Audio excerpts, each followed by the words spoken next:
Question number 11। Question number 11 बोल के रहा है कि mister Ram and brothers was dissolved on 31st March 2017 on that date their assets and liabilities as follow। बोल रहा है क्वेश्चन नंबर 11 कि जी राम है और उनके भाई हैं। कौन कौन भाई है? तो मोहन है और कौन है? सोहन है। बोले कि राम मोहन और सोहन तीन लोग मिलकर के बिजनेस को फर्म को चलाया करते थे और इस फर्म को इन लोगों ने डिसाइड किया कि जी अब इस फर्म को डिसल्व कर दिया जाए। डिसल्व बोले तो विघटित कर दिया जाए, समाप्त कर दिया जाए, बंद कर दिया जाए। इन लोगों ने निर्णय कब लिया? तो 31 मार्च 2017 को लिया। ठीक है, 31 मार्च 2017 को इन लोगों ने निर्णय लिया कि इस फर्म को डिसल्व कर दी जाए। उस दिन तारीख को बैलेंस मतलब कि इनके पास संपत्ति और लायबिलिटी जो था इस प्रकार था। ठीक है, तो सबसे पहले हम देख लेते हैं कि एसेट्स में क्या क्या है, लायबिलिटीज में क्या क्या। कैश में दे रखा है 10,000 रुपया, डेप्टर्स दे रखा है 30,000 रुपया, अब प्रोविजन फॉर डाउटफुल डेप्स दे रखा है कितने? 5,000 रुपये के। प्रोविजन फॉर डाउटफुल डेप्स का मतलब होता है कि ये एक प्रकार से हमारा क्या है, लॉस है। जैसे कि मान लो कि जब हमने किसी को माल बेचा कितने का? 30,000 रुपये का माल बेचा, और यदि देने की यदि बात आई बोले कि जब बस 5 दिन में दे देंगे, और 5 दिन करते करते महीनों लगा देते हैं, 6 महीने लगा देते हैं। और उससे हम मतलब कि बार बार रिक्वेस्ट करने के बाद एक बार मतलब कि देने के लिए तैयार भी हो जाता है, तो बोलता है कि जो काका हो, दादा हो, चाचा हो, बस हमारे पास पैसा है, बस मात्र 25,000 रुपया हमको क्या कर दीजिए, हेल्प कर दीजिए। हम इतना दिन से आपको नहीं चुका पा रहे थे कि ताकि हमारे पास पूर्ण पैसा नहीं हो पा रहा था, बस हमारे पास मात्र 25,000 रुपया है। तो हम क्या करेंगे? जब बोलेंगे नहीं नहीं 30,000 रुपया होगा तभी दीजिएगा, तब तो पता लगेगा जैसे साल भर और लग गया। तो आप बताइए कि साल भर और लगने से अच्छा है कि हमें 25,000 रुपया मिल जाए। 25,000 रुपये से हम और क्या कर सकते हैं? साल भर में 25 से 40,000 रुपया, तो 25,000 रुपये से और हम पैसे से पैसे क्या कर सकते हैं? कमा सकते हैं। 25,000 रुपये का और माल लेकर आएंगे, फिर उसे खरीद बिक्री करेंगे। 25,000 से 30,000 भी, उसे 35,000। तो क्या 5,000 के चक्कर में हमको पड़ना चाहिए? नहीं। बोलेंगे चल कितना ला रहा है? 25,000। 25,000 उससे क्या करेंगे? हम ले लेंगे, और ये 5,000 रुपया क्या हुआ? प्रोविजन फॉर डाउटफुल डेब्ट्स हमें क्या हुआ? लॉस हुआ। क्या हुआ? लॉस। हमें पूर्ण पैसे यदि हम किसी भी व्यक्ति को पैसा दे रखते हैं और उस पैसे में पूर्ण रूप से ना मिले, जो भी कम मिले, उसे हम बोलेंगे provision for bad debts. Bad debts मतलब कि डूब गया मेरा पैसा। अभी नहीं बोलेंगे चल तुमको हेल्प कर दे, यहाँ हेल्प के नाम पे नहीं लिखेंगे। ठीक है, क्या लिखेंगे? प्रोविजन फॉर डाउटफुल डेब्ट्स कितने का? 5,000 रुपये का। मेरे को एक्चुअल पैसा कितना मिला? 25,000 रुपया मिला। उसके बाद से सन्ड्री एसेट्स मतलब कि टोटल एसेट्स को मिला रखा है। जैसे कि मान के चलो जितने भी फिक्स एसेट्स है या फिक्स एसेट्स है, वो सारे फिक्स एसेट्स को एक ही जगह दाम दे रखा है कितने का? तो 30,000 रुपये का। उसके बाद से सोहन का कैपिटल दे रखा है कितने का? तो 15,000 रुपये की। क्रेडिटर दे रखा है 20,000 रुपये की। रिजर्व में दे रखा है, रिजर्व में मेरा बहुत बढ़िया है भाई, 10,000 रुपये जमा कर रखे हैं। उसके बाद से कैपिटल जो है राम का और मोहन का है, ये जो है दे रखा है। आगे बोलता है का अदर इन्फॉर्मेशन जो दे रखा है, profit and sharing ratio. Profit sharing ratio किसका? राम का, मोहन का और सोहन का। किस रेशियो में बांटते हैं? तो 5, 3 और 2 के रेशियो में क्या करते हैं? अपने प्रॉफिट या लॉस को डिवाइड करते हैं। उसके बाद से नेक्स्ट मतलब कि पॉइंट बोल रहा है, सेकंड पॉइंट बोल रहा है का ₹8,000 वेयर है बैड डेब्ट्स। 8,000 रुपया क्या हुआ? बैड डेब्ट। 5,000 रुपये ना होकर के अब क्या हो रहा है? आप बोल रहा है का कि जो 8,000 रुपया बैड डेब्ट्स हो रहा है। कितने बैड डेब्ट्स हो रहा है? 8,000 रुपया। उसके बाद से नेक्स्ट पॉइंट बोला है का राम टुक 1/2 part of sundry asset for ₹10,000। बोल रहा है का राम जो है मतलब कि 2 हिस्से जो भी मतलब कि संपत्ति है, फिक्स सन्ड्री एसेट जो है ना, इस सन्ड्री एसेट में से 2 हिस्सा मतलब कि ले रहे हैं। मात्र कितना में? तो 10,000 रुपया में ही ले रहे हैं। रिमेनिंग जो एसेट बच रहा है, कितने का एसेट बच रहा है? 10,000 रुपये का। ठीक है, अब मान के चलो कि ये 30,000 का, उसमें से 2 हिस्सा ले लिया, 10,000 रुपये, तो बचा कितने का? 10,000।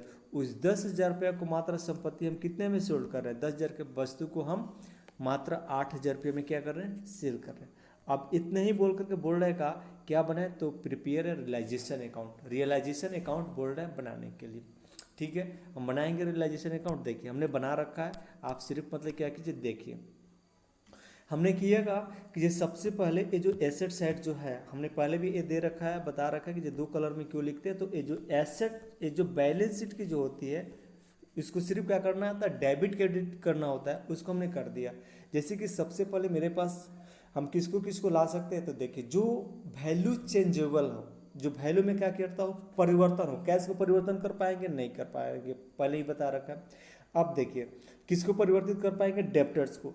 तो डेप्टर्स जो कि है यहाँ पे हमने देख रखा है 30,000 रुपया। फिर उसके बाद से हमारे पास क्या है, फिक्स एसेट्स है, सन्ड्री एसेट्स होते हैं, सन्ड्री एसेट में हमने लिख रखा है 30,000 का, और कुछ है नहीं है।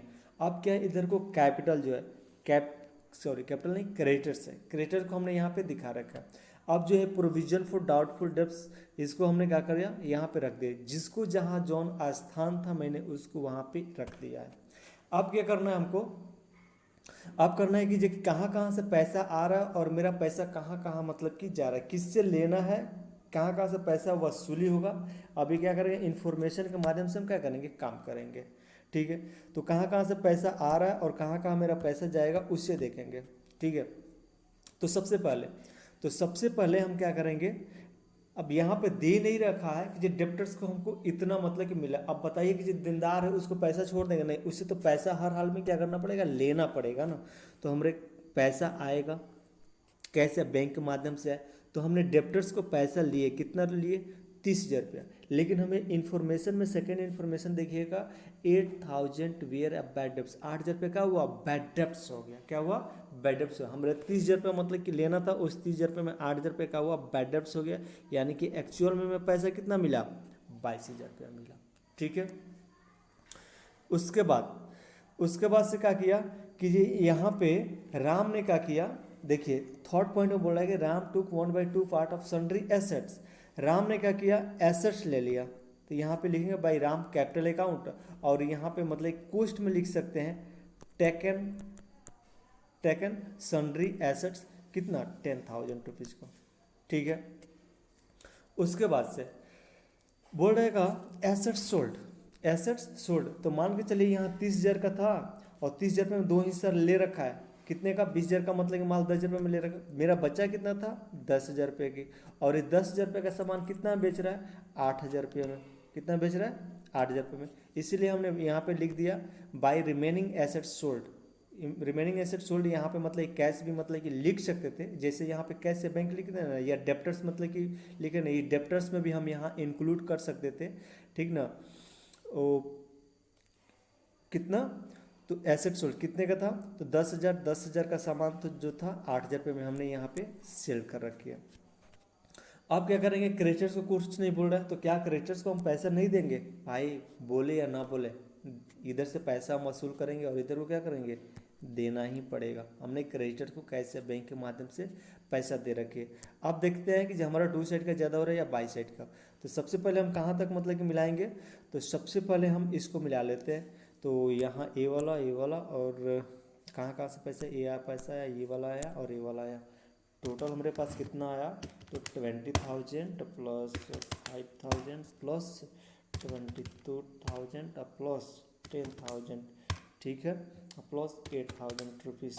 ठीक है, 65,000 रुपये मेरे पास आया, कितना आया, 65,000 रुपये।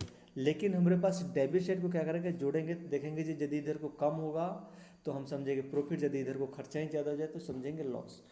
तो कितना आया, तो 30 60 60 20 80,000 रुपया हो रहा है। कितना हो रहा है, मेरा डेबिट साइड का हो रहा है टोटल 80,000 रुपया हो रहा है ना, जोड़ लीजिए आप भी 80,000 रुपया।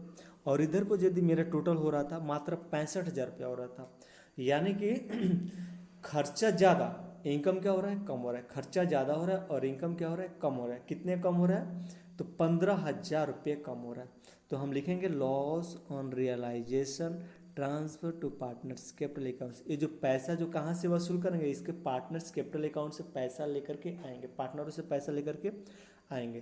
कितना, तो देखिए वर्किंग नोट में लिख सकते हैं loss on realisation equal to 15,000 रुपया, रेशियो इक्वल टू दे रखा है कोई बुक में 5 3, और क्या रेशियो है, 5 3 2, ठीक है। अब ये रेशियो में आप जब बहुत बार डिवाइड कर रखे हो, डिवाइड यहाँ भी कर सकते हैं, देख सकते हैं आप। तो 5-3-2 के रेशियो में डिवाइड करेंगे 15,000 रुपये को, तो 7,500 रुपया, 4,500 रुपया और 3,000 रुपया आएगा, आएगा ना। अब ये टोटल कितना हो गया 15,000, और हमें 15,000 रुपये को कहाँ लिख दिए, अमाउंट वाला कलम में लिख दिए, और यहाँ लिख देंगे हम 80,000 रुपया, यहाँ पे भी लिख देंगे, ऊपर सिंगल लाइन नीचे डबल लाइन करके इसे क्या करेंगे, बंद कर देंगे। अब बताओ कि जब हम कैसे कर सकते हैं कि ये हमारा रियलाइजेशन अकाउंट सही है। तो आइए हम देखते हैं कैसे पता लगेगा जब हम पार्टनर्स कैपिटल अकाउंट बनाएंगे और कैसे आप बैंक अकाउंट बनाएंगे, तो हमको 100% पता लग जाएगा कि ये वास्तव में सही है या गलत है। देखिए, और दूसरी बात कि ये राजस्थान बोर्ड में जो है 2013 में क्वेश्चन पूछ रखा, इसलिए क्वेश्चन क्या है, इम्पोर्टेंट भी है। आप चाहें तो मतलब कि पार्टनर्स कैपिटल अकाउंट बनाएं या कैश या बैंक अकाउंट बनाएं या ना बनाएं, ये आपके ऊपर डिपेंड करता है, लेकिन मेरा काम है बता देना। आइए देखते हैं। सबसे पहले देखिए, ये पार्टनर्स कैपिटल अकाउंट, तो हमने सबसे पहले किया का कि ये पार्टनर्स कैपिटल अकाउंट में बाई बैलेंस बीडी लिखते हैं ना, बाई बैलेंस बीडी राम का मोहन का, राम मोहन सोहन, तो इसका बाई बैलेंस बीडी 30,000 और 20,000, और इस श्याम का नहीं है, किधर को है, क्रेडिट साइड में है इधर को, तो यहाँ नील लिख देंगे, और फिर यहाँ लिखेंगे टू बैलेंस बीडी, और टू बैलेंस बीडी यहाँ पे नील, यहाँ पे नील, और यहाँ पे हमको लिखना है 15,000 रुपये। कितना लिखना है, 15,000 रुपये। ये 15,000 रुपये मेरा कहाँ लिखा गया है, यहाँ पे मतलब कि नहीं होना चाहिए, ठीक है। 15,000 रुपये में यहाँ लिख रखा। उसके बाद से हम क्या करेंगे, यदि जनरल रिजर्व में मेरा पैसा है तो इसको एक प्रकार से क्या है, प्रॉफिट है, और इस प्रॉफिट को हम कहाँ दर्शा देंगे, तो पार्टनर्स कैपिटल अकाउंट के क्रेडिट साइड में। देखिए 10,000 रुपये है, और इस 10,000 रुपये को 5-3-2 के रेशियो में बटा 5,000, 3,000, 2,000 रुपये, ठीक है। उसके बाद से यदि यही हम रियलाइजेशन अकाउंट जो बनाए थे, यदि प्रॉफिट हुआ होता तो इस प्रॉफिट को भी हम लिखते by profit on realisation account, जैसे क्वेश्चन नंबर 10 में था, तो यहाँ पे लिखते by profit on realisation account कितना 7,500 और कितना था 4,500 और 3,000 रुपये यहाँ लिखते। लेकिन क्या हुआ है, लॉस हुआ है। क्या हुआ है, तो लॉस हुआ है, तो हम इसको यहाँ नहीं दिखाएंगे। लॉस हुआ है तो कहाँ दिखाते हैं, जो भी लॉस होता है, खर्चा होता है, तो पार्टनर्स के डेबिट साइड में दिखाता है। अब देखिए यहाँ पे लिखेंगे सबसे पहले टू राम्स कैपिटल अकाउंट और टेकन एसेट्स, 10,000 रुपये का रखा है, एसेट्स इन्होंने ले रखा है। देखिए यहाँ पे 10,000 रुपये का एसेट ले रखा है, तो हमने इसको कैपिटल अकाउंट में दर्शा देंगे। उसके बाद से loss on realisation, loss on realisation कितना कितना हो रहा था, 7,500, 4,500 और 3,000 रुपये हमने यहाँ दिखा देंगे। फिर उसके बाद से अब कुछ नहीं है, कुछ भी नहीं है, मतलब कि बैलेंस शीट में भी नहीं है, कोई इन्फॉर्मेशन भी नहीं है। आप क्या करेंगे, बैलेंस शीट क्या करेंगे, मिला देंगे खाता को, जिसको पैसा मतलब कि जहाँ से लेना है, जिससे लेना है ले लेंगे, और जिसको देना है देंगे। देखिए किसको कितना देना है देंगे। अब तो सबसे पहले हम क्या करेंगे कि बैलेंसिंग करते हैं। यदि हम बैलेंसिंग करें तो इधर का टोटल का मतलब कि बाई साइड का अमाउंट कितना हो रहा है, इसका हो रहा है, राम का हो रहा है कितने, तो 35,000 रुपया हो रहा है ना, इसका हो रहा है 35,000 रुपया, और मोहन का कितना हो रहा है, तो 23,000 रुपया हो रहा है, और इसका कितना हो रहा है, सोहन का, तो सोहन का 16-2 18,000 रुपया हो रहा है 18,000 रुपया हो रहा है। उसके बाद से अब क्रेडिट साइड में, डेबिट साइड में कितना मेरा खर्चा बन रहा है, तो देखिए सबसे पहले राम का जो 35,000 रुपया था, इस 35,000 रुपये में से 10,000 रुपये का लिया, एसेट ले लिया, आप कितना बचा, 25,000 रुपये बचा। उस 25,000 में 7,500 का क्या किया, जो लॉस वियर किया। अब उसके पास एक्चुअल बैलेंस उसको कितना मिलेगा, तो एक्चुअल यहाँ पे मिलेगा, लिख सकते हैं कैश या बैंक, कैश या बैंक। एक्चुअल उसको कितना मिलेगा, तो 17,500 मिलेगा, ठीक है। अब देखते हैं मोहन का एक्चुअल बैलेंस कितना था, 23,000। उस 23,000 रुपये में से 4,500 का कर दिया, लॉस वियर कर लिया, ठीक है। बोला कि ठीक है भाई, हमारे नाम पे लॉस कितना आ रहा है, 4,500, तो हमारे 23,000 रुपये में से 4,500 घटा दीजिए, बाकी का बैलेंस कितना दे दीजिए, 18,500 कैश या बैंक के माध्यम से में क्या कर दीजिए, दे दीजिए, ठीक है। उसके बाद से बोल रहा है, कहा कि जी मेरे पास और क्या है, इधर को देखिए, मेरे पास टोटल इधर को लॉस कितना हो रहा है सोहन का, तो सोहन का लॉस हो रहा है 3,000 रुपये का। अब देखिए इधर को इसके पास है कितना कितना कितना कितना है इसके पास जो है बैलेंस, इसका डेबिट बैलेंस कितना है 15,000 रुपया, और लॉस कितना आया 3,000 रुपया, लॉस कितना आया 3,000 रुपया। तो इसका टोटल कितना हो रहा है 18,000 रुपया, उस 12,000 रुपये ये हो गया 12,000 रुपया। फिर उसमें से क्या करेंगे हम इसको देख रहे हैं टोटल कितना हो रहा था, यहाँ पे था इसका 15,000 रुपया था ना, कहाँ है मिट गया भाई, फिर दिक्कत होगा ना। 15,000 रुपये यहाँ था और 3,000 रुपये इसका लॉस, टोटल कितना हो रहा था, इसको 18,000 रुपये लेकर के हर हालत में आना था। लेकिन इनको रिजर्व में से हिस्सा कितना मिला 2,000 रुपये हिस्सा मिला। तो मान के चलिए 18,000 रुपये में से 2,000 रुपया हमने तो इसका रिजर्व से एडजस्ट कर लिए, बाकी कितना 16,000 रुपया। 16,000 रुपये का इसको हिस्सा मिलेगा नहीं, हिस्सा नहीं मिलेगा, कैश नहीं मिलेगा, इसको कैश लेकर के आना पड़ेगा।